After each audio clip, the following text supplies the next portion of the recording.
Hi, this is Billie Moffat with the Gail Borden Public Library. In just 1 minute at 7 o'clock, we'll be going live making monogram paintings. Today we'll be making this simple monogram painting that you can make for your home, for a door, for a locker. It's easy, fun, and you can do so many things to make this. It's almost 7 o'clock and we'll be starting live making a monogram painting.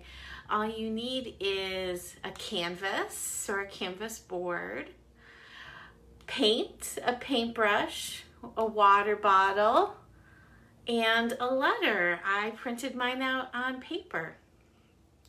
So it's 7 o'clock and hi everybody, I'm Billie Moffat with the Gail Borden Public Library, and today we'll be making a monogram painting. It's fun, it's easy, and it's a really quick way to make a nice little accent piece to hang on one of your children's doors, in a teen's locker, or on the wall to make something interesting and quick and fun. It's something the whole family can help with. So let's move the camera down and we'll get started.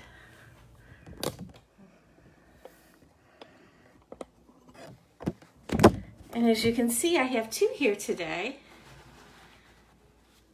This one I made a while ago with some teens. It's been hanging in the library in Studio 270, our high school teen center. And this one I made with dots, and I used the end of a pencil. So I just used the end of a pencil to make these round dots, dipped it in paint, and dotted on the canvas. Yes, you lose that pencil eraser, becomes non-erasable after you use it. But today I decided I wanted something a little more painterly, and a little more rough, and a little more odds and ends, something that was a little more creative. So I decided just to make the dots with my paintbrush, tilt it up, let the paint run in different ways, and it's super easy. So first, to start with, let me put these aside. First, to start with, you just need a canvas. These are 8x8 canvases that I get in bulk from Dick Blick. You can get canvases at Michael's or Hobby Lobby or even Walmart. And then you want to do a nice coat of paint on this. For this, I just used craft paint. Here I just used the Craft Smart and Pool Blue. And I did about 3 coats to get this nice shade of blue. Even if you want to do white, I suggest painting a coat of white acrylic paint over the gesso. Gesso is what's sealing and sizing the canvas. That's what's the white paint here is actually called gesso, and I'll explain why that you'll want to paint it in a minute. Next, I printed out a B for Billie out of paper, and I just cut it out to use as my stencil. So for this, I am just going to take Scotch tape, ball it up into a bunch of places, and I'm going to tape it onto the canvas. Now, for my other red bee, I used a silhouette or a Cricut machine, and I cut my bee out of vinyl, and I stuck my bee right on the paint after it dried instead of having to cut and tape like I am now. And that's why I suggest that you paint your canvas even if it's going to be white, because if you use the acrylic, if you use the vinyl like in a Cricut or a silhouette machine, the vinyl won't stick to the gesso very well, and it will stick to the acrylic paint. So that is why you want to paint your canvas first. Plus the white gesso isn't very warm, and you can choose different whites if you just want a white background. Stark white isn't always a good choice. So I'm just taping this around so it will adhere to my canvas. Just making little tubes of tape. You can use any tape you'd like. that isn't very adhesive, like Scotch tape or painter's tape. One more.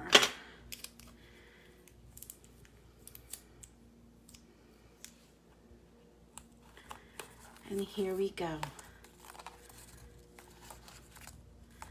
So I'm just going to center it the best I can. And I just picked a font that I thought was pretty. And then after I made my first sample, I realized it looks like the bee from Barbie. So that's probably why I picked it today. So I chose 3 colors today. My first one is green, just an acrylic craft paint, nothing special. And I'm just going to start dabbing it down everywhere on the canvas. When I get close to the edge, you just want to go over your stencil. You want to be a little careful not to get too much, but I do like a little messiness, so I don't mind if it goes under my stencil. For the red and gray one, I started with black paint and I just added white to make it gray. Each time I added more white to make it just a little lighter, and it helped with the gradation. Today I'm just using green, yellow, and white paint to make a nice springtime color.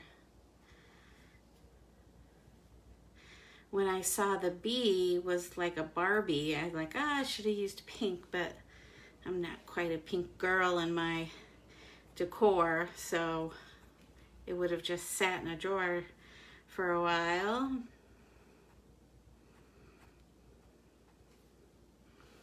So you just want to randomly get it all over the place. And I like using different sizes, and I'm going to layer it so it really doesn't matter.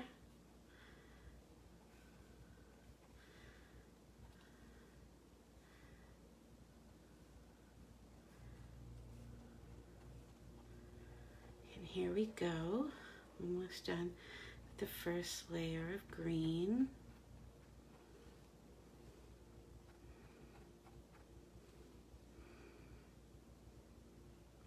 Make them different sizes. Okay, and I have some water with me. And let me grab a paper towel. A paper towel never hurts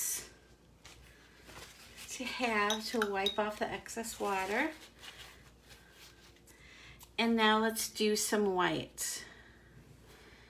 And I'm just doing what on what right now, which is fine.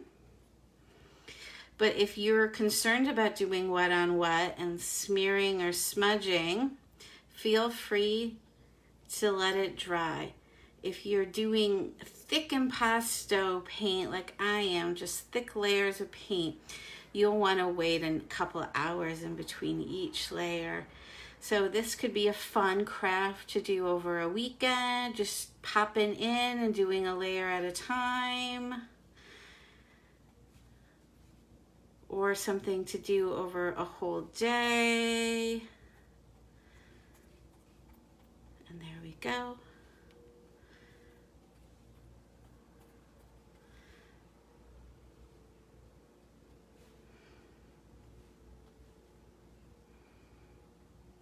Making sure that I am hitting all the areas, and then I'm using different sizes. The thinner layers of the green are already drying because I am in an old house with no air conditioning, and I turned my window unit off for the video, so it is drying up in the heat. And there we go. Let me clean my brush. And I'm using paper cups today for my paint because I don't like to put acrylic craft paint on my palettes because most of my palettes are for water media like gouache or watercolors, and I don't want to mix the two and get dry acrylic on my watercolor palettes.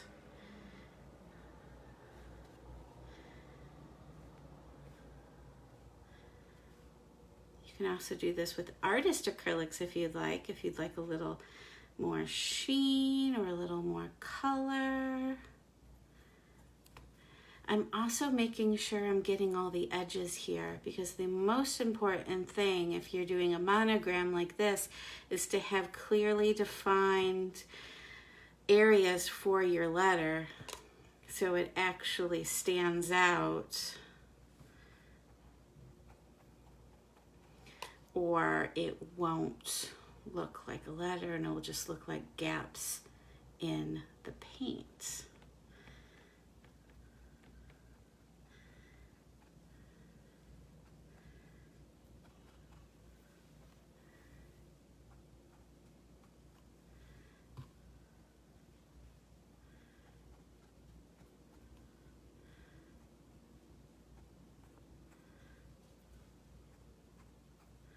Making sure I'm getting all of my edges of my letter here, and that the yellow is evenly spaced throughout the whole canvas. Clean my brush out again.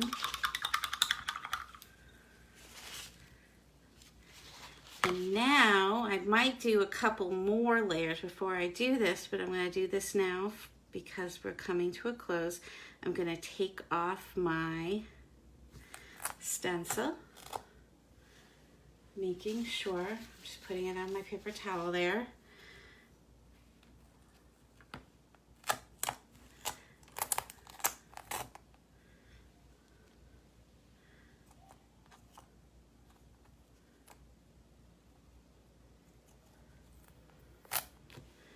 There's my bee, and now I can see where I need to add more color.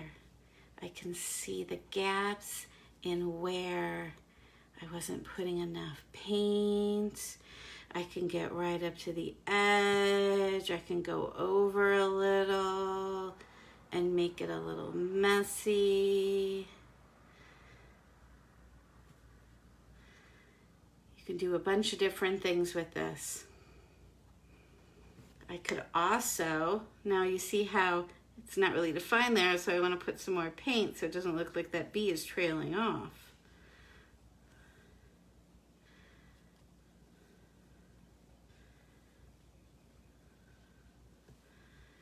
Now you can add as many layers as you want, making it as messy or clean, a clean painted version, or something just a little more free-form and splattered like I'm doing today.